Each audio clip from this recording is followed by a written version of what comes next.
नमस्कार विद्यार्थी मित्रांनो, बघा आज आपण जी काही आपली अग्निपथ योजना आहे त्या अग्निपथ योजनेमध्ये जी भारतीय वायुसेना इंडियन एअरफोर्स या इंडियन एअरफोर्स मध्ये या अग्निपथ योजनेअंतर्गत ज्या काही व्हॅकन्सीज निघालेल्या आहेत त्या व्हॅकन्सीजची डिटेल इन्फॉर्मेशन आणि त्याच्या लेक्चर संदर्भात माहिती देण्यासाठी आपण आज इथं आलेलो आहे। आता ही जी काही इंडियन एअरफोर्सची जी काही तुम्हाला माहित आहे आपलं जे काही भारतीय आर्म फोर्सेस आहेत त्याच्यामध्ये आर्मी असेल, नेव्ही असेल आणि एअरफोर्स असेल, ह्या एअरफोर्स मध्ये या अग्निपथ योजनेच्या अंतर्गत ह्या जागा निघालेल्या आहेत। ह्या ज्या जागा निघालेल्या आहेत आणि जे भरती होऊन जाणार आहेत त्यांना अग्निवीर वायू असं म्हटलं जाणार आहे, अग्निवीर वायू असं म्हटलं जाणार आहे। आता ही जी परीक्षा होणार आहे ह्या परीक्षेसाठी नेमकी एलिजिबिलिटी किती असणार आहे, कोणते विद्यार्थी या परीक्षेला फॉर्म भरू शकतात, तर जे विद्यार्थी 17.5 ते 23 वर्ष इथपर्यंत वय आहे ते विद्यार्थी याला फॉर्म भरू शकतील। आता ही पहिली भरती असल्यामुळे तुम्हाला 23 वय दिलेलं आहे। ज्या वेळेला याची दुसरी भरती पडेल, दुसरी व्हॅकन्सीज निघतील एअरफोर्सच्या असतील, नेव्हीच्या असतील नाही तर आर्मीच्या असतील, त्यावेळेला हे एज लक्षात ठेवायचं 22 असणार आहे, 22 इयर्स असणार आहे। फक्त पहिल्यांदा असल्यामुळे हे 23 वर्ष केलेलं आहे। ओके, त्यानंतर एज्युकेशनल क्वालिफिकेशन जर बघाल कशासाठीची भारतीय वायुसेनेमध्ये जे काही व्हॅकन्सीज निघणार आहेत त्याच्यासाठीची एज्युकेशनल क्वालिफिकेशन नेमकी काय आहे, तर सायन्स सब्जेक्ट जो आहे, सायन्स सब्जेक्ट म्हणजे एक्स ग्रुप किंवा त्याला आपण टेक्निकल ग्रुप असं म्हणू शकतो, एक्स ग्रुप, ठीक आहे। त्याच्यासाठीची जी काही एज्युकेशन क्वालिफिकेशन लागणार आहे, एज्युकेशन जे लागणार आहे एक म्हणजे 10+2 म्हणजे तुमची 12वी असेल, ओके। मॅथ्स, फिजिक्स आणि इंग्लिश या 3 सब्जेक्टसह असतील आणि सगळ्यात महत्त्वाची गोष्ट तुम्हाला ऍग्रीगेट 50% असले पाहिजे, एकूण 50% मार्क्स असले पाहिजे, प्लस इंग्लिशला 50% पेक्षा जास्त मार्क्स असले पाहिजे। लक्षात ठेवा ह्या दोन गोष्टी फुलफिल करणं तुमच्यासाठी गरजेचं आहे। दुसरी महत्त्वाची गोष्ट 3 इयर्स डिप्लोमा, 3 इयर डिप्लोमा ज्या ज्या विद्यार्थ्यांचा कंप्लीट आहे तिथं सुद्धा इंग्लिशसाठी क्रायटेरिया आहे 50%चा, ओके, कारण की इथं सुद्धा इंग्लिश हा सब्जेक्ट असतो। त्यानंतर 2 इयर्स व्होकेशनल कोर्स, इथं सुद्धा इंग्लिशचा क्रायटेरिया त्यांनी दिलेला आहे, म्हणजे इंग्लिश सब्जेक्ट फार इम्पॉर्टंट एअरफोर्सच्या एक्झामसाठी त्यांनी केलेला आपल्याला दिसू शकतं। लक्षात ठेवा हा जो सिलेबस आपण हे बघितलेला आहे एज्युकेशन क्वालिफिकेशन ही कशाची बघितलेली आहे, फक्त ओनली फॉर एक्स ग्रुप बघितलेली आहे, ठीक आहे। 2 प्रकारच्या परीक्षा याच्यामध्ये भरल्या जातात, एक म्हणजे एक्स ग्रुप, काही विद्यार्थी एक्स ग्रुपला फॉर्म भरतात, काही विद्यार्थी फक्त वाय ग्रुपला फॉर्म भरतात आणि काही विद्यार्थी X+Y ह्या दोन्हीसाठी फॉर्म भरतात, ओके। अशा 3 पद्धतीने फॉर्म विद्यार्थी भरू शकतात ह्या एक्झामसाठी, ठीक आहे। ओके, आता बघा पुढे एज्युकेशन क्वालिफिकेशन जी आपण बघणार आहे ती बघणार आहे अदर दॅन सायन्स सब्जेक्ट म्हणजेच वाय ग्रुप किंवा त्याला आपण नॉन टेक्निकल ग्रुप असं म्हणू शकतो, हे फार महत्त्वाचं आहे, ठीक आहे। ह्या अदर दॅन सायन्स सब्जेक्ट किंवा वाय ग्रुपसाठी आपल्याला जर एज्युकेशन क्वालिफिकेशन बघायची असेल तर ती एक तर आहे 10+2 म्हणजे तुमची 12वी कंप्लीट पाहिजे। इथं सुद्धा काही छोटासा क्रायटेरिया लावलेला आहे पण मॅक्झिमम विद्यार्थी हा क्रायटेरिया पार करतात, ओके, 50% प्लस तिकडे 50%, ठीक आहे। आणि 2 इयर व्होकेशनल कोर्स, ह्या 2च एज्युकेशनल क्वालिफिकेशन असतील कोणत्यासाठी, वाय ग्रुपसाठी। आता जे जे विद्यार्थी हे जे काही एज्युकेशन क्वालिफिकेशन आहे आणि काही नॉर्मल फिजिकल क्वालिफिकेशन आहे, म्हणजे काय, उदाहरणामध्ये उंची काहीतरी 152.5 आहे सेंटीमीटर आहे, आता सर्वसाधारणपणे अशी उंची हे मॅक्झिमम मुलांची राहते, ठीक आहे। त्यामुळे ज्या ज्या विद्यार्थ्यांनी आता हे फॉर्म फिल केलेले आहेत आता त्यांच्यासाठी पुढे काय, त्यांच्यासाठी नेमका हा जो सिलेक्शन क्रायटेरिया आहे पॅटर्न राहणार आहे तो नेमका कसा राहणार आहे, सिलेक्शन प्रोसिजर नेमकी कशी राहणार आहे, नेमका सिलेबस कसा राहणार आहे आणि सिलेबस नंतर आपण नेमकं कशा पद्धतीने लेक्चर घेत जाणार आहे, ह्या 2-3 गोष्टी आपण इथून पुढे काय करूया, हे करूया, चर्चा करूया, ठीक आहे। थांबा, आता बघा आपण जो काही एक्स ग्रुप आहे त्याच्यातला पहिल्यांदा त्या एक्स ग्रुपची आपण पहिल्यांदा माहिती घेऊया, नेमका त्या एक्स ग्रुपचा सिलेबस किंवा त्या एक्स ग्रुपचा नेमका पॅटर्न कसा आहे तो बघूया। एक्स ग्रुपला जर विचार केला तर बघा 3 सब्जेक्ट्स असतील, एक मॅथमॅटिक्स असेल, दुसरा फिजिक्स असेल आणि तिसरा इंग्लिश असेल। त्याच्यामध्ये आपल्याला मॅथमॅटिक्स साठी एकूण 25 प्रश्न दिसतील, तर फिजिक्स साठी सुद्धा 25 प्रश्न दिसतील आणि इंग्लिश साठी 50 मार्क्स दिसतील। त्यामुळे आपल्याला इथं सहजरित्या दिसू शकतं, सहजरित्या समजू शकतं की इंग्लिश सब्जेक्ट हा किती इम्पॉर्टंट आहे ज्या वेळेला तुम्ही भारतीय वायुसेना इंडियन एअरफोर्स चे जे काही अग्निवीर वायू बनायला जात असाल त्यावेळेला, लक्षात ठेवा। म्हणजे सर्वसाधारणपणे आपण असं बघतोय की टोटल क्वेश्चन्स जे आपल्याला दिसतात इथं 70 दिसतात आणि म्हणजे इथं जास्त ऍक्च्युली 100 क्वेश्चन्स आहेत, ठीक आहे ना. आणि टोटल टाइम जो आहे तो 60 मिनिट, म्हणजे इथं टाइम इन्क्रीज होईल थोडासा. ओके, आता एक लक्षात ठेवा, सगळ्यात महत्वाची गोष्ट म्हणजे हे जे 3 सब्जेक्ट आहेत मॅथमॅटिक्स, फिजिक्स आणि इंग्लिश, याचा जो सिलेबस राहणार आहे, आपण सिलेबस सुद्धा बघणार आहे. हा सिलेबस 10+2 लेवलचा राहणार आहे. आता 10+2 म्हणजे काय, तर जे काही फिजिक्स राहणार आहे हे 11वी आणि 12वीतलं राहणार आहे. जे मॅथ्स राहणार आहे ते सुद्धा 11वी आणि 12वीतलं राहणार आहे. आणि इंग्लिश हे सुद्धा काय आहे, 11वी आणि 12वीच्या लेवलचं राहणार आहे. त्यामुळे तुम्ही जे 11वी 12वी पर्यंत जे काही शिकलेलं आहे तेच ह्या एक्स ग्रुपच्या एक्झामसाठी जे एअरफोर्सचे आहे त्याच्यासाठी फार महत्वाचं राहणार आहे असं आपल्याला दिसतं इथं, ठीक आहे. आता बघा, जो काही वाय ग्रुपचा सिलेबस आहे तो नेमका कसा आहे बघा. वाय ग्रुपचा, वाय ग्रुपमध्ये 2च महत्वाचे सब्जेक्ट आपल्याला इथे दिसतात. जो पहिला सब्जेक्ट आहे तो आहे इंग्लिश, ज्यासाठी 30 क्वेश्चन्स आपल्याला सोडवायचे आहेत. आणि दुसरा जो सब्जेक्ट आहे तो आहे reasoning and general awareness. Reasoning and general awareness म्हणजे रागा. आता हा जो रिझनिंग आहे आणि जनरल अवेअरनेस आहे या सगळ्यांचा सिलेबस आपण बघणार आहे किंवा याच्यामध्ये कशा पद्धतीने आपण आपला अप्रोच काय असला पाहिजे, आपण कशा पद्धतीने अभ्यास करायला पाहिजे, नेमका या परीक्षेचा सिलेबस कसा आहे आणि त्याचे लेक्चर्स, ह्या सर्व गोष्टी आपण प्रोव्हाइड करणार आहे, ठीक आहे. बघा, ह्या रिझनिंग आणि जनरल अवेअरनेस साठी रागासाठी आपल्याला 20 क्वेश्चन्स आहेत. ह्याचाच सरळ सरळ अर्थ आपण असा होतो, आपण जास्त डिपेंड राहायचं कशावर, रिझनिंगवर, बरोबर आहे. कारण जे जनरल अवेअरनेस हे जे आहे हे थोडंसं काही फॅक्च्युअल डाटा आणि काही करंट रिलेटेड डाटा त्याच्यामध्ये ऍड होत असल्यामुळे काही वेळेला त्याच्यामध्ये मागे पुढे होत असते. पण हे रिझनिंग मध्ये मात्र आपण मॅक्झिमम त्याच्यामध्ये मार्क्स मिळवू शकतो आणि इंग्लिश मध्ये सुद्धा मिळवू शकतो जर व्यवस्थितरित्या आपलं व्होकॅब्युलरी, आपलं शब्दसंग्रह जर व्यवस्थित असेल आणि ग्रामर वगैरे जर थोडं व्यवस्थित असेल तर, आणि क्वेश्चन जास्तीत जास्त सोडवलेले असतील तर आपल्याला याच्यामध्ये काही अडचण येणार नाही आहे. टोटल क्वेश्चन्स किती असणार आहेत, 50, आणि टोटल टाइम आपल्याला दिलेला असणार आहे 45 मिनिट्स. आता काही विद्यार्थी असे असतात जे विद्यार्थी एक्स ग्रुप आणि वाय ग्रुप ह्या दोन्हींची भरती एकदम देतात. असे काही विद्यार्थी असतात जे दोन्हींचा एकदम सिलेबस हे करतात. जे विद्यार्थी दोन्हींचा एकदम अभ्यास करतात, म्हणजे कुणाकुणाचा, एक्स प्लस वाय ग्रुपचा, त्यांच्यासाठी कुठले कुठले सब्जेक्ट असतात, त्यांच्यासाठी 4 सब्जेक्ट असतात. म्हणजे सगळे सब्जेक्ट असतात. उदाहरणामध्ये मॅथमॅटिक्स असतो, फिजिक्स असतो, इंग्लिश असतो आणि रागा पण असतो. रागा म्हणजे हा रिझनिंग म्हणजे बुद्धिमत्ता आणि जनरल अवेअरनेस म्हणजे सामान्य ज्ञान. हे 4 सब्जेक्ट त्यांना असणार आहे. कुठला कुठला, मॅथमॅटिक्स, ठीक आहे. दुसरा सब्जेक्ट जो राहणार आहे तो म्हणजे फिजिक्स. तिसरा सब्जेक्ट जो राहणार आहे तो म्हणजे इंग्लिश आणि चौथा रागा. आणि चौथा सब्जेक्ट राहणार आहे तो म्हणजे रागा, GA, रागा. हे असे 4 सब्जेक्ट तुम्हाला लक्षात ठेवा इथं एक्स प्लस वाय ग्रुप साठी राहणार आहेत. आणि जर प्रश्न बघाल तर आपल्याला मॅथमॅटिक्स साठी 25 प्रश्न असतील, फिजिक्स साठी सुद्धा 25 प्रश्न असतील, इंग्लिश साठी जर तुम्ही विचार केला इथं एक्स प्लस वाय ग्रुपमध्ये इंग्लिश साठी 20 प्रश्न आहेत, इंग्लिश मध्ये 20 प्रश्न असतील आणि रागासाठी 30 प्रश्न असतील. असा पॅटर्न राहील. म्हणजे एकूण किती क्वेश्चन्स राहतील बघा, 100 प्रश्न राहतील इथं, 100 क्वेश्चन्स राहतील.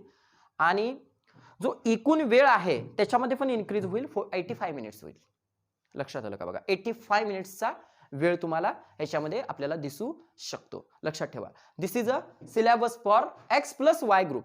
म्हणजे ज्या दोन्ही एक्झामची मुलं एकत्र देणार आहेत त्यांच्यासाठी, हा वाय ग्रुपसाठी, आणि जो आधी दिलेला होता तो कशासाठी होता आपला, एक्स ग्रुपसाठी. लक्षात ठेवा, ठीक आहे. आता जे विद्यार्थी फेज 1 पास होतील म्हणजे रिटन एक्झाम पास होतील ते विद्यार्थी सेकंड फेज साठी क्वालिफाय होतील, ठीक आहे. तुमची काहीतरी मेरिट लिस्ट लागेल आणि मेरिट लिस्ट नंतर तुम्ही सेकंड फेज साठी हे राहाल. मग नेमकी ह्या एअरफोर्स मध्ये नेमकी सेकंड फेज काय असेल, मग ती एक्स ग्रुप आणि वाय ग्रुप दोन्हीच्यासाठी सारखी असेल, ठीक आहे. सेकंड फेज जी असेल, दुसरी फेज, त्याच्यामध्ये सगळ्यात महत्त्वाचा पॉइंट राहणार आहे PFT म्हणजे physical fitness test. Physical fitness test महत्त्वाची आहे. आता नेमकी फिजिकल फिटनेस टेस्ट काय असणार आहे, तर एक 1.6 किलोमीटर रेस असेल. ठीक आहे, 1.6 किलोमीटर रेस असेल. आता एक लक्षात ठेवा, ही आर्मी सारखी नाही आहे. आर्मी मध्ये आणि याच्यामध्ये फरक आहे, बरोबर आहे की नाही. तिथं तुम्हाला ह्याच्यासाठी काही विशिष्ट मार्क्स ठेवलेले होते. इथं अशा पद्धती नाही आहे. तुम्ही फक्त फिजिकल फिटनेस टेस्ट तुमची दाखवायची आहे. लक्षात आलं का की तुम्ही फिजिकली फिट आहे. ओके, 1.6 किलोमीटर रेस असेल. त्यानंतर काही तुम्हाला पुशअप्स असतील, त्यानंतर सिटअप्स असतील, सिटअप्स पुलअप्स सिटअप्स असतील. म्हणजे काय, उठा बशा आपण जे मराठीमध्ये म्हणतोय, सिटअप्स असतील. उठक बैठक, हा हिंदीमध्ये त्याला उठक बैठक म्हणतो. आणि पुढची गोष्ट असेल ती म्हणजे स्क्वॅट्स. ठीक आहे, स्क्वॅट्स म्हणजे काय, उदाहरणामध्ये आपल्या मराठीमध्ये आपण असं म्हणतो त्याला लांबोडी. लांबोडी, हा हे करून ते एक 9 फुटाची हे असते ना, त्याच्यामध्ये तुम्हाला लांबोडी हे करावी लागेल. हे झाल्यानंतर फिजिकल फिटनेस टेस्ट, पुढची जी गोष्ट आहे ती म्हणजे अडॅप्टेबिलिटी टेस्ट असणार आहे तुमची, म्हणजे एअरफोर्स साठी. लक्षात ठेवा, अडॅप्टेबिलिटी टेस्ट.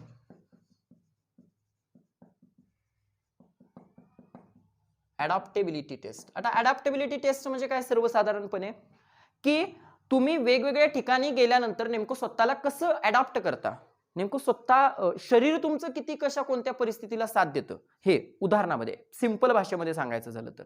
ठीक आहे, सिंपल राहणार आहे. फक्त एक लक्षात ठेवा, मेजर जो पॉइंट राहणार आहे हा एअरफोर्स साठीचा, जी काही तुमची फेज 1 राहणार आहे, त्या फेज 1 ची जी काही रिटन एक्झामिनेशन राहणार आहे, लक्षात ठेवायचं आहे, महत्वाचं, ती रिटन एक्झामिनेशन फार महत्वाची राहणार आहे. ओके, त्यानंतरची जी काही फेज 2 असणार आहे इतकी इम्पॉर्टंट राहणार नाही आहे. म्हणजे इम्पॉर्टंट तर असणारच आहे, कारण की तुम्ही डिफेन्स सेक्टरमध्ये जाताय, पण इतर म्हणजे आर्मीच्या दृष्टीनं हे जरासं थोडंसं वीक असेल, हे महत्वाचं आहे, लक्षात ठेवा. ठीक आहे, ओके. आता आपण इथनं पुढे बघूया, ते म्हणजे नेमका आता आपण ऍक्च्युली वाय ग्रुपच्या सिलेबस पासून सुरुवात करणार आहे. वाय ग्रुपला सुरुवात करणार आहे. वाय ग्रुपचा नेमका आपण जर का मगाशी सिलेबस सांगितला मी, तर 2च सब्जेक्ट आहेत महत्वाचे. एक म्हणजे इंग्लिश आहे आणि दुसरा म्हणजे रागा, म्हणजे रिझनिंग अँड जनरल अवेअरनेस. हे 2 सब्जेक्ट आहेत. मग नेमकं ह्या इंग्लिश मध्ये आणि general awareness, reasoning and general awareness मध्ये नेमका कोणता सिलेबस येतो, कोणते पॉइंट्स येतात, ते फार महत्वाचं आहे, लक्षात ठेवा. ठीक आहे, ते सगळेच्या सगळे पॉइंट आपल्याला टच करून व्यवस्थित क्लिअर करून त्याचे प्रत्येकाचे काही एमसीक्यू सॉल्व आउट करून आपल्याला परीक्षेसाठी सामोरं जायचं आहे, हे लक्षात ठेवणं गरजेचं आहे. ओके, आता जरा पुढे बघा, आपण जी हे भारतीय वायुसेना ह्याच्यामध्ये जो काही आपण एक्स ग्रुप किंवा वाय ग्रुप याचा जो सिलेबस पॅटर्न बघत आहे, त्याच्यामध्ये इंग्लिशचा सिलेबस जो आहे तो इंग्लिशचा सिलेबस बघत आहे. म्हणजे काय इंग्लिश साठीचा काय काय सिलेबस आहे बघा. तर या परीक्षेमध्ये इंग्लिश साठी पहिल्यांदा जो पॉइंट येणार आहे तो म्हणजे कॉम्प्रिहेन्शन येणार आहे. ह्यातला प्रत्येक पॉइंट आपण हे करणार आहे, प्रत्येक पॉइंटचे काही क्वेश्चन्स सोडवून बघणार आहे, घेणार आहे आणि प्रत्येक पॉइंट याच्यातला क्लिअर करणार आहे. बघा, त्याच्यामध्ये टू जज अंडरस्टँडिंग ऑफ द पॅसेज, पॅसेजचं जे अंडरस्टँडिंग आहे ते समजावून घेणं. त्यानंतर टू ड्रॉ इन्फेरन्स, टू ड्रॉ इन्फेरन्स हा प्रत्येक पॉइंट याच्यातला बघणार आहे आपण. त्याचबरोबर टू जज अंडरस्टँडिंग ऑफ व्होकॅब्युलरी, व्होकॅब्युलरी म्हणजे शब्दसंग्रह तुमचा किती आहे ते जज करण्याचं काम सुद्धा ह्या व्याकरणामध्ये होणार आहे. नंतर महत्वाचा पॉइंट राहतो तो म्हणजे ग्रामर, व्याकरण, जिथं नियम शिकायला पाहिजे आपल्याला. त्याच्यामध्ये subject for concord, okay, subject for concord हे बघायचं आहे आपल्याला, नेमकी त्याची रचना कशी असते. त्यानंतर फॉर्म्स ऑफ वर्ब्स, वर्ब्सचे हे प्रकार हे किती असतात. ओके, त्यानंतर errors in the use of verbs, म्हणजे तुम्ही ज्या वेळेला क्रियापद वापरत असता एरर्स काय येतात, चुका नेमक्या काय घडतात आणि त्याच्या आधारावर नेमकी क्वेश्चन्स कसे असतात ते आपल्याला बघायचं आहे. नेमका कोणत्या काळावधी म्हणजे कोणत्या वाक्यामध्ये कोणता आणि कशा पद्धतीने क्रियापद वापरलं पाहिजे त्या काही गोष्टी आपण त्याच्यामध्ये बघणार आहे. हा तशा पद्धतीनं, अगदी बरोबर आहे. पुढं sequence of tenses and errors in the use of tenses, म्हणजे काय, टेन्स म्हणजे काळ हा घटक बघणार आहे. आणि महत्वाचं म्हणजे वापरत असताना एखाद्या काळातलं वाक्य जे आहे ते तयार करत असताना नेमका त्या वाक्यातला सिक्वेन्स कसा असला पाहिजे. बाबा आयएनजी प्रत्यय कुठं लागला पाहिजे, वॉचचा यूज कुठं झाला पाहिजे, वेअरचा यूज कुठं झाला पाहिजे, कोणतं म्हणजे नेमकं क्रियापद कशी वापरली पाहिजे, प्रत्येक गोष्ट त्याच्यामध्ये आपण बघणार आहे. लक्षात ठेवा, व्हेरी सिंपल सिलेबस आहे, फक्त आपण त्या परीक्षेच्या दृष्टीने बघणार आहे, लक्षात ठेवा. पुढं transformation of sentences, compound, complex, simple, negative, affirmative, comparative degree, आपल्याला माहिती आहे कंपेरेटिव्ह डिग्री वगैरे आपण लहानपणापासून बघितलेलं आहे, कंपेरेटिव्ह डिग्री, ठीक आहे. त्यानंतर पॉझिटिव्ह डिग्री आणि सुपरलेटिव्ह डिग्री, ह्या गोष्टी सर्व ह्याच्यामध्ये आपण बघणार आहे ह्या ग्रामर पार्ट 1 मध्ये. Okay.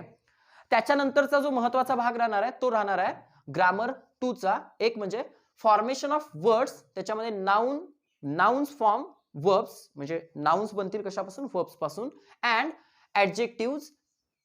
Adjective from nouns and verbs, ह्या प्रत्येक गोष्टी बघणार आहे. आता फक्त आपण सिलेबस सांगत आहे, ज्या वेळेला प्रत्येक पॉइंट आपण घेऊ ना त्यावेळेला तो व्यवस्थित क्लिअर होईल, ठीक आहे. पुढे जो आहे तो म्हणजे डिटरमायनर्स, त्यानंतर द प्रिपोजिशन आपल्याला माहिती आहे बऱ्यापैकी लहानपणापासून आपण ऐकलेलं आहे, बऱ्यापैकी 7वी 8वी पासून या गोष्टी असतात. ओके. त्यानंतर नाउन अँड प्रोनाउन माहिती आहे आपल्याला, नाम सर्वनाम, बरोबर आहे ना, नाउन अँड प्रोनाउन. सगळ्यात महत्वाची गोष्ट, काही जणांना मराठी ग्रामर म्हणजे थोडंफार तरी माहिती आहे किंवा मराठी ग्रामर लक्षात येते बऱ्यापैकी लवकर, पण इंग्लिश ग्रामर मध्ये अडचण होते. पण काही वेळेला एक लक्षात ठेवा, आपल्याला माहिती आहे की मराठीमध्ये नाम म्हणजे काय, कोणत्याही वस्तूला दिलेलं नाव, मग ती कोणतीही वस्तू असू दे. म्हणजे उदाहरणामध्ये मी इथं बटन आहे, त्याला बटन म्हटलो म्हणजे त्याला काहीतरी नाव दिलं, सो ते नाम आहे, बरोबर आहे की नाही. मग सेम लाईक दॅट इंग्लिश मध्ये सुद्धा असणार आहे. इंग्लिश मध्ये सुद्धा नाउनची डेफिनेशन तीच राहणार आहे. लक्षात आलं ना. फक्त इंग्लिशचा मॅक्झिमम हे काय होईल, शब्दसंग्रह आणि वाक्यातली रचना, ह्या 2-3 गोष्टी जर तुम्ही व्यवस्थितरित्या लक्षात ठेवली तर इंग्लिश अत्यंत सोपा सब्जेक्ट आहे. ओके. पुढे जर बघाल द ऍडजेक्टिव्ह माहिती आहे आपल्याला, त्यानंतर ऍडव्हर्ब, ओके, कंजक्शन, ओके. पुढे द मॉडेल्स, सगळेच्या सगळे आपण बघणार आहे, ऑल जे काही आहेत ते इंग्लिशमध्ये. पुढे clauses, noun clauses, adverb clauses, of condition and time relative clauses, सर्व काय आहे याच्यामध्ये काय नाही, प्रत्येक सिलेबसचा जो पॉइंट आहे तो क्लिअर होईल. पण हा सर्वसाधारणपणे सिलेबसचा एक पार्ट झाला इंग्लिशचा. ओके. पुढे अजून सिलेबस इंग्लिश मध्ये आहे, हा ठीक आहे, एअरफोर्स साठी. आता पुढे बघा इंग्लिशचा सिलेबस, पुढचा महत्वाचा पॉइंट आहे तो म्हणजे व्होकॅब्युलरी. व्होकॅब्युलरी म्हणजे माहिती आहे सर्वसाधारणपणे शब्दसंग्रह, त्याच्यामध्ये सिनोनम्स इन कॉन्टेक्स्ट, ठीक आहे, म्हणजे समानार्थी शब्द. नंतर अँटोनम्स इन कॉन्टेक्स्ट बघायचे आहेत ह्या गोष्टी आपल्याला.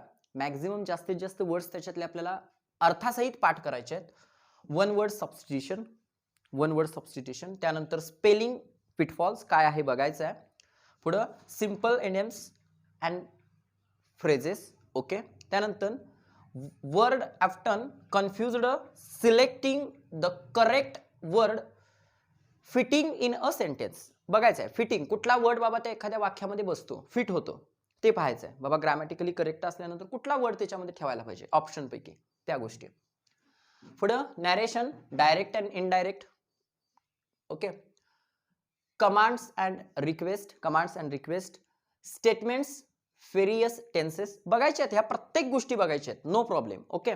पुढं questions, various forms of questions, tenses, it's okay, म्हणजे वेगवेगळ्या पद्धतीचे जे क्वेश्चन्स आहेत टेन्सेसवर होणारे ते. पुढं voice, active voice and passive